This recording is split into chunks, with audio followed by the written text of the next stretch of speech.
자, 방어진중 2학년 학생 여러분, 국어 수업 시작합시다. 자, 얘들아, 교과서 120쪽 펼칩시다. 교과서 120쪽.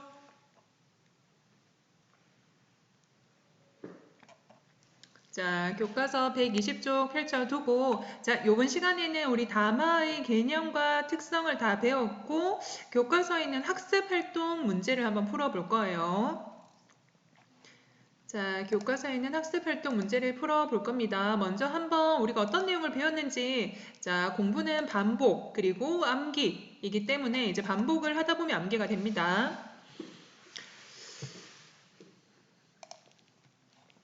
자, 한번 반복을 해봅시다. 담화.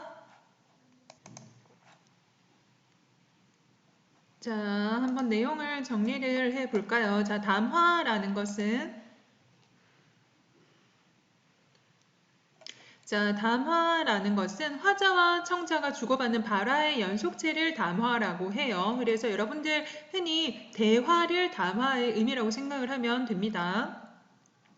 자, 담화의 구성 요소로서 이제 네 가지가 있습니다. 화자, 청자, 내용, 맥락. 꼭 기억을 해야 돼요. 담화를 구성하는 네 가지 요소. 화자는 말하는 사람, 청자는 듣는 사람.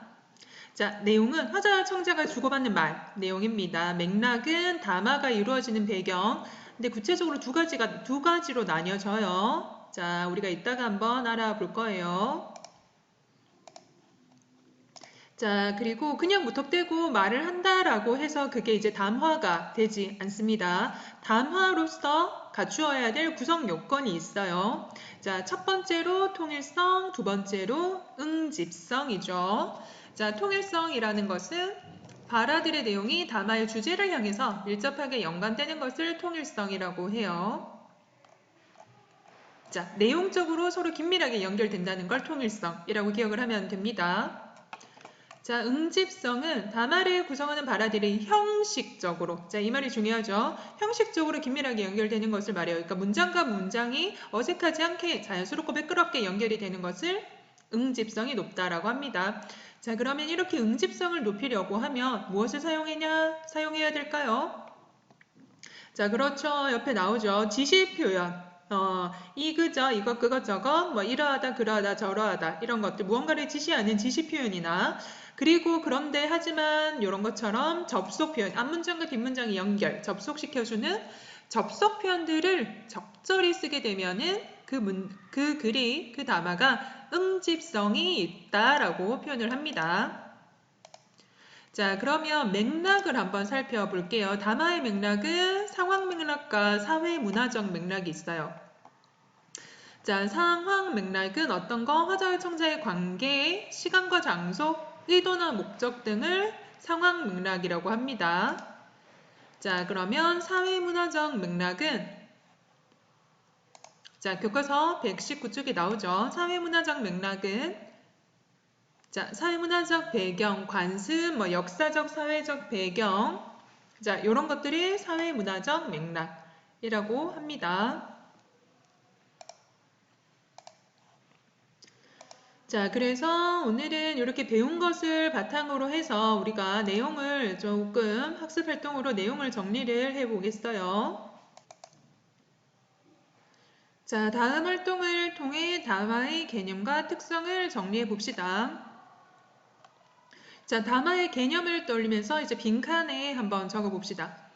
자, 담화의 개념이란 뭐죠? 담화의 정의, 우리 아까 방금 했죠? 화자, 말하는 사람, 청자, 듣는 사람이죠. 화자와 청자가 주고받는 뭐의 연속체? 그렇죠. 발화. 발화라는 것은 화자의 머릿속 생각이 음성언어로 표현하는 것을 발화라고 해요. 발화의 연속체를 뭐라고 한다? 그렇죠. 담화라고 한다.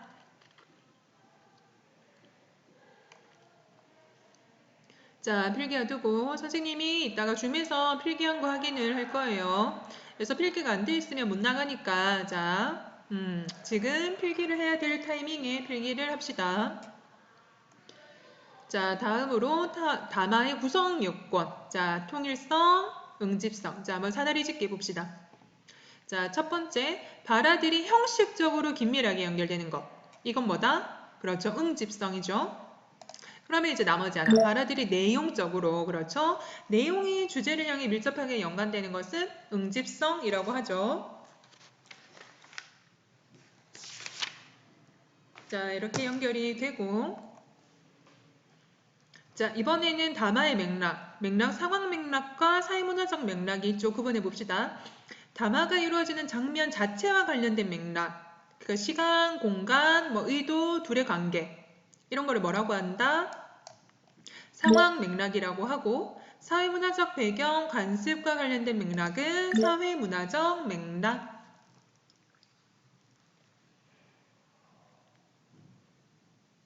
자, 필기 해둡시다.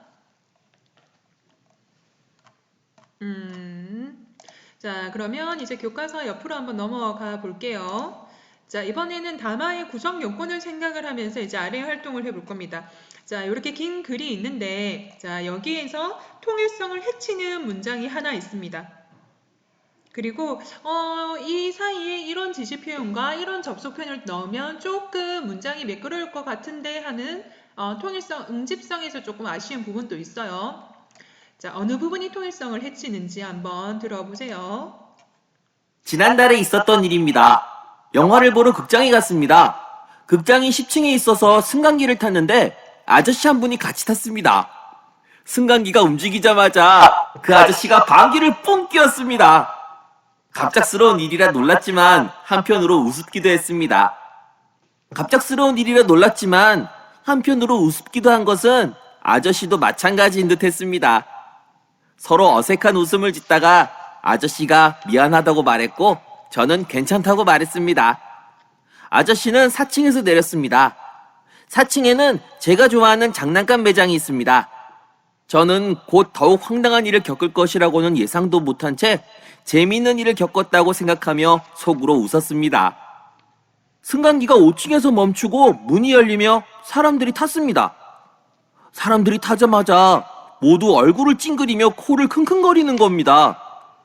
코를 막으며 약속이라도 한 듯이 저를 힐끗힐끗 쳐다보았습니다. 순간 저는 뭔가 잘못됐다는 것을 깨달았습니다. 아니라고 말하고 싶었습니다. 방귀를 낀 것은 제가 아니라고 말하고 싶었습니다. 묵묵히 앞만 보고 서 있었습니다. 말하면 더 방귀 낀 사람처럼 보일 수 있다고 생각했기 때문입니다. 10층을 올라가는 게 100층을 올라가는 것처럼 길게 느껴졌습니다. 그날 이후로 승강기를 타면 방귀 사건이 생각나 웃음이 나오다가도 긴장하게 됩니다. 여러분도 언제 이런 일을 겪을지 모르니 조심하세요. 자, 질문을 잘 들어봤어요.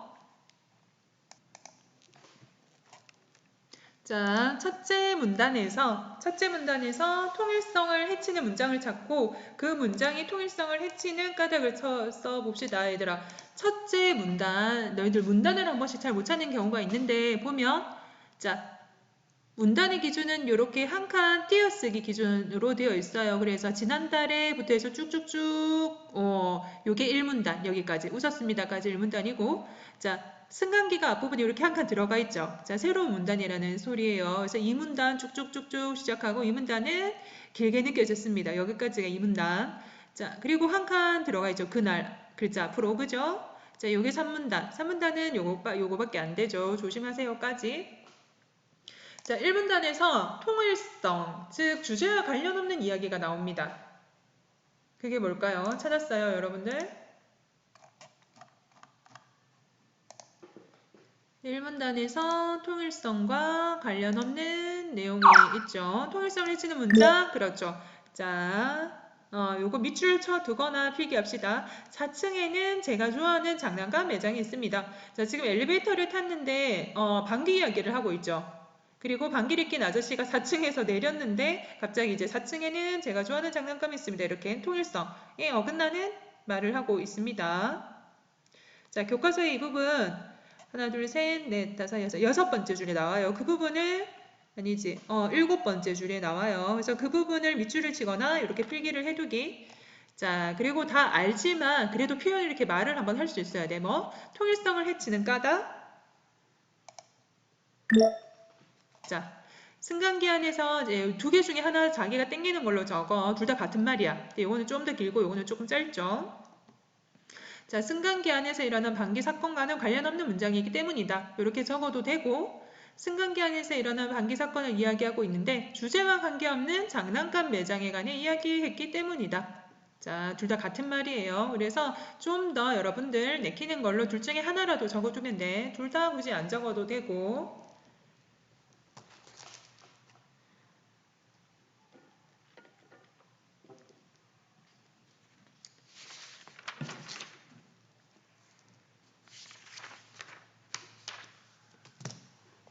자, 선생님이 줌에서 요거 필기할 거 확인할 거니까 자, 꼭 적어둡니다.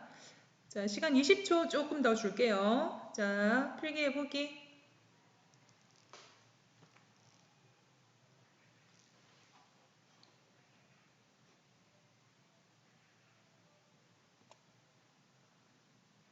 자, 이제 넘어갑니다. 교과서 뒷장. 자, 이번 또 아까는 통일성에 어긋나는 문장을 찾아봤으니까 이번에는 응집성을 높이고자 한번 지시 표현이나 접속 표현을 넣어보자는 말이에요. 자, 지금 보기는 응집성을 고려해서 첫째 문단을 고친 겁니다. 자, 이걸 참고로 해서 우리는 둘째 문단을 한번 고쳐볼 거야. 자, 첫 번째 문단이 뭐냐면 첫 번째 문단에 이제 이런 내용이 나오죠. 극장이 10층에 있어서 승강기를 탔는데 아저씨 한 분이 같이 탔습니다. 하고 그런데 라는 접속 표현을 넣은 거야. 자, 그런데를 넣으면 앞뒤 문장이 좀 더 이제 자연스럽게 연결이 되겠어. 왜냐면 원래 글에는 요 그런데라는 글자가 없는 거야. 그래서 극장이 10층에 있어서 승강기를 탔는데 아저씨 한 분이 같이 탔습니다. 승강기가 움직이자마자 그 아저씨가 방귀를 뿜 뀌었습니다. 자, 요 두 개의 문장을 그런데라는 접속 표현이 조금 이어주고 있어요. 자, 좀 더 이제 자연스럽게 연결이 되죠. 뒷문장의 내용을 앞문장과 자연스럽게 이제 연결시키면서 이제 그 안에서 이제 다른 방향으로 이야기를 이끌어 가고자 할 때 이런 걸 쓰죠. 자, 그러고 방귀를 뿜기였습니다. 갑작스러운 일이지만 한편으로 우습기도 했습니다. 자, 그것은 아저씨도 마찬가지인 듯 했습니다. 자, 원래 글에는 어떻게 표현이 되어 있었냐면 갑작스러운 일이라 놀랐지만 한편으로 우습기도 했습니다. 갑작스러운 일이라 놀랐지만 한편으로 우습기도 한 것은 아저씨도 마찬가지인 듯 했습니다. 앞에 말을 그대로 쓰고 있죠. 그죠? 그래서 요 긴 문장을 그것은 이라고 바꾸면 좀 더 내용이 자연스러워지죠. 자, 이런 식으로 한번 둘째 문단을 바꿔보자는 이야기예요. 자, 중간중간에 있습니다. 적절한 지시 표현이나 접속 표현 한번 넣어봅시다. 승강기가 5층에서 멈추고 문이 열리면 사람들이 탔습니다. 사람들이 타자마자 모두 얼굴을 찡그리며 코를 킁킁거리는 겁니다. 자, 뭐가 들어가면 좋을까? 그렇죠. 그런데 사람들이 타자마자 모두 얼굴을 찡그리며 코를 킁킁거리는 것입니다. 자, 여기에는 뭐가 들어가면 좋을까?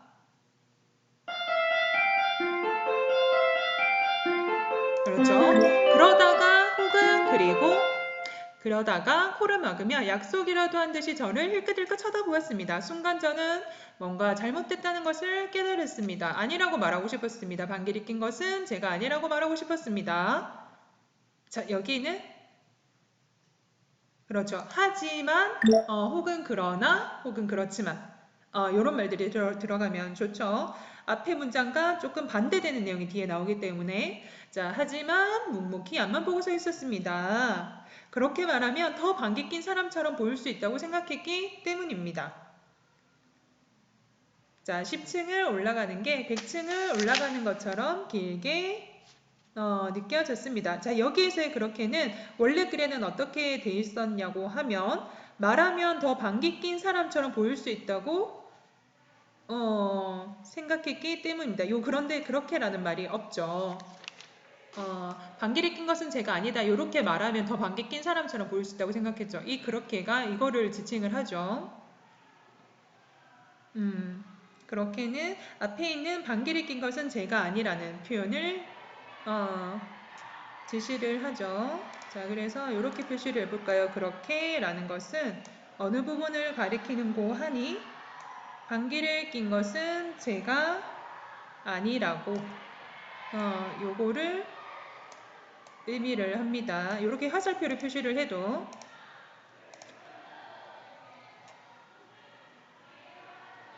자, 그러고 이제 교과서 123쪽 가봅시다. 교과서 123쪽.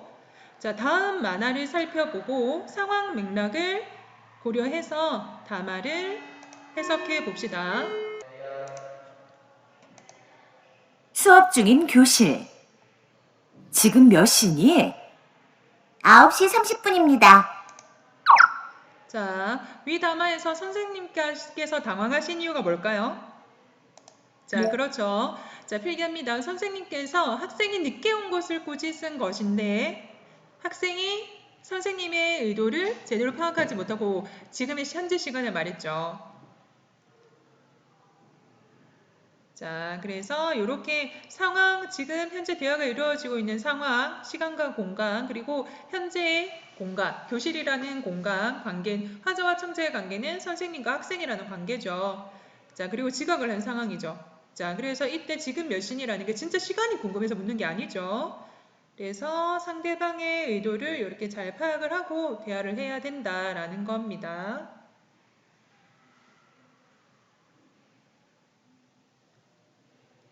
자, 10초 정도 시간 줄게요. 요거 필기 얼른 해봅시다.